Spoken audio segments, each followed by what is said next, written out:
Resident Evil 3 Remake é o tipo de jogo que te faz perguntar: por quê? Por que existe?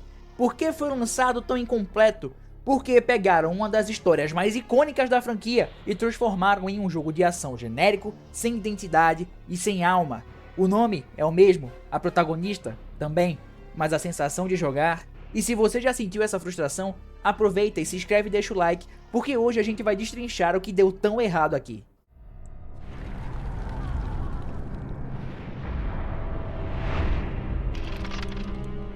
Lá em 1999, a Capcom lançava um dos jogos mais icônicos de sua franquia mais bem sucedida da época, Resident Evil 3 Nemesis. Era o auge do Survival Horror. PlayStation 1 dominava os lares e a Capcom estava inspirada. O jogo nos colocava mais uma vez em Raccoon City, só que desta vez a cidade era a protagonista tanto quanto a Jill.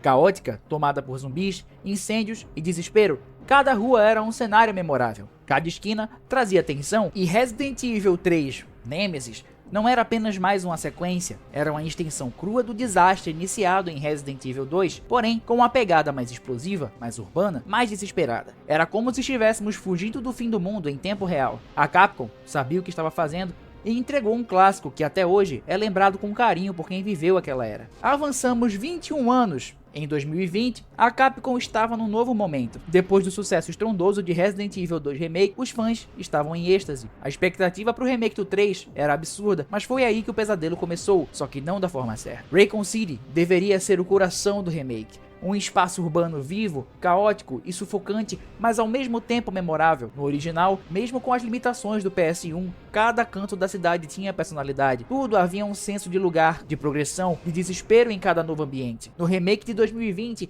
a Capcom pareceu tentar replicar isso, mas com uma pressa desesperada.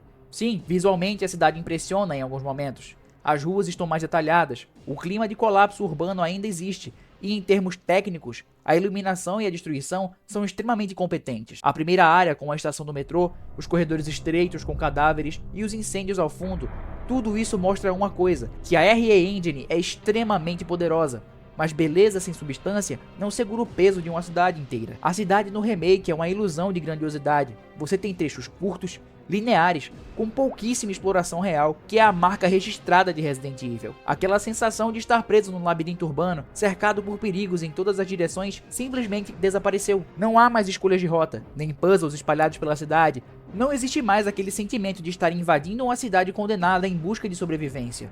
Ao invés disso, o jogo te empurra por corredores, literalmente corredores. A cidade é fragmentada em pequenas áreas que você atravessa em minutos, e o pior, com pouca ou nenhuma razão para revisitar os lugares. Lembra das idas e vindas no original, em que cada item novo te dava acesso a uma parte nova da cidade? Aqui, isso não existe. E não para por aí. A ambientação que deveria transmitir pavor urbano, muitas vezes parece cenário de fundo. Os zumbis raramente representam uma ameaça real. Os becos são simples pontos de transição, e tudo isso se resume a uma experiência mais próxima de um shooter com zumbis do que um survival horror em um apocalipse. Raccoon City no remake não é um personagem, é um pano de fundo bonito e vazio, um playground visual para Jill correr e dar pirueta enquanto o jogo nos arrasta para a próxima cutscene. E para quem viveu a intensidade do original, é impossível não sentir esse vazio. Se tem um elemento que fez Resident Evil 3 entrar para a história, foi o Nemesis. Em 99 ele não era um monstro, era um símbolo de pânico, da imprevisibilidade, da urgência. Não era sobre fugir, era sobre sobreviver ao que era imprevisível. Ele podia aparecer a qualquer momento, atravessar paredes, abrir portas, te caçar em locais que antes pareciam seguros. O jogador não sabia o que esperar e era justamente isso que mantinha o medo vivo. No remake, o Nemesis até tenta repetir essa sensação, mas ele tropeça, e feio. Logo de cara ele é apresentado como uma ameaça cinematográfica, destrói prédios, persegue Jill pelas ruas, pula de telhados, parece promissor, certo? Só que essa ameaça toda, na prática, é um espetáculo enlatado, porque a liberdade que o Nemesis tinha no original é substituída aqui por eventos roteirizados. Ele aparece quando o jogo quer, ele te persegue em momentos específicos e some assim que a cutscene acaba. E o pior, nas lutas ele vira um boss genérico com arenas circulares e padrões óbvios.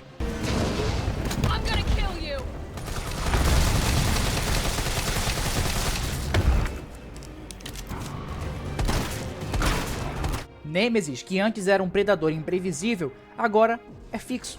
Um evento bonito, coreografado, com explosões e câmera lenta, mas sem alma, sem tensão, sem o medo real de estar sendo caçado. E olha que a Capcom tinha o exemplo perfeito logo do lado, o Mr. X no remake de Resident Evil 2.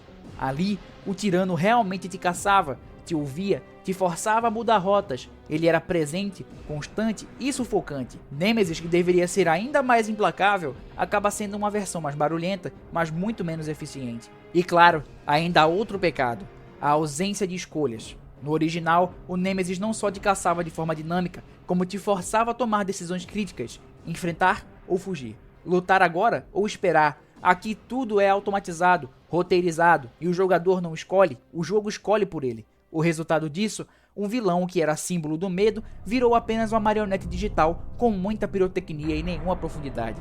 É um boneco de CGI que explode tudo no começo e evapora do jogo na metade como se tivesse sido demitido no meio do apocalipse. Agora vamos falar de pontos bons. Se tem algo que o Resident Evil 3 Remake acerta com gosto, mesmo que o jogo em si não mereça tanto, são Jill Valentine e Carlos Oliveira.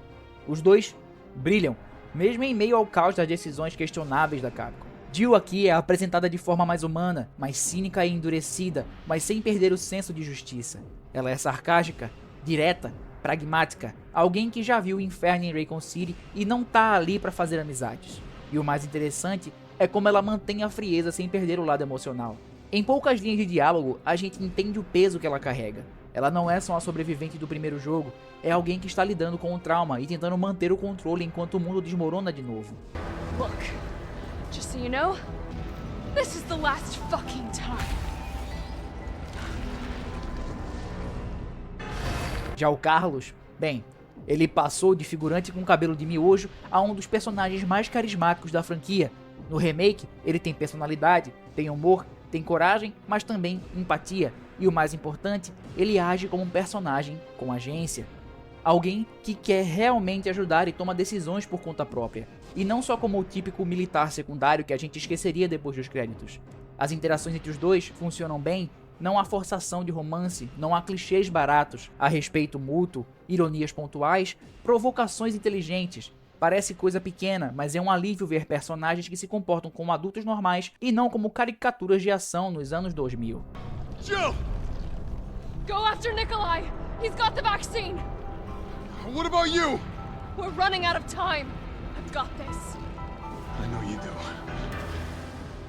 E se o Carlos brilha como personagem, ele também surpreende na jogabilidade. No original, controlar o Carlos era quase um bônus tímido, algo que passava rápido e sem muito impacto.